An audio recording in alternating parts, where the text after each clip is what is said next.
conflict begins in Austria-Hungary, specifically in Bosnia, when an Austrian archduke named Franz Ferdinand and his wife Sophie are shot and killed by Gavrilo Princip of Serbia. Eventually, Austria punished Serbia by giving them an ultimatum demanding that they investigate on their soil and to take down all anti-Austrian propaganda. Serbia did not comply to the offer, of course, and by July 28, 1914, Austria eventually went to war. By August the 1st, Germany and Russia eventually got into the war against each other. By August the 3rd, the German Empire eventually declared war against Russia's ally, France. But Germany did have a sneaky plan, and that sneaky plan was called the Schlieffen Plan.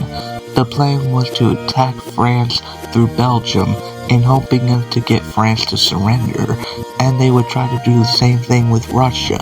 At first, the Germans thought their Schlieffen Plan would be working, but little did they know that Belgium was easily slowing them down, which caused Britain to eventually declare war for violating a neutral country's rights.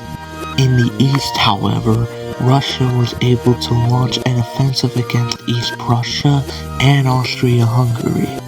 But after the Battle of Tannenberg, Russia was forced to retreat out of East Prussia. On September 1914, the French and British armies were able to defeat the German armies at the Battle of the Marne. Both sides would eventually begin fighting in trenches which would last 4 years. In the Middle East, the Ottoman Empire joins the Germans in the fight. The Ottomans tried to launch an offensive against Russia, which did not work. In the east, Russia was struggling against German and Austrian forces. In the Italian front, Italy decides to be partners with France and Britain, ultimately betraying Germany's alliance. In the Balkans, Bulgaria decided to join Austria's side because they wanted a little taste of revenge after the Second Balkan War, and soon they invaded Serbia successfully. In 1916, Portugal confiscated a German U-boat in its waters, eventually leading to Germany declaring war against Portugal. On the Western Front, the French and Germans eventually engaged in battle, known as the Battle of Verdun. In the Balkans, Romania decides to join the war with France and Britain, and is soon eventually pummeled. By 1917, both Romania and Russia are driven out of action.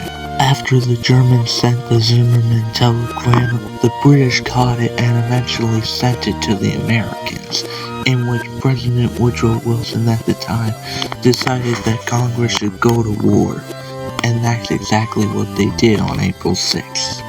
By 1918, Germany and the Ottomans took the opportunity to take over more Russian territory. Greece is eventually pressured by the Allies to join them. Eventually, they lead a counteroffensive against Bulgaria. Eventually, Bulgaria disarms themselves and surrender to the Allies. The Ottomans follow suit after they are invaded by the British and French.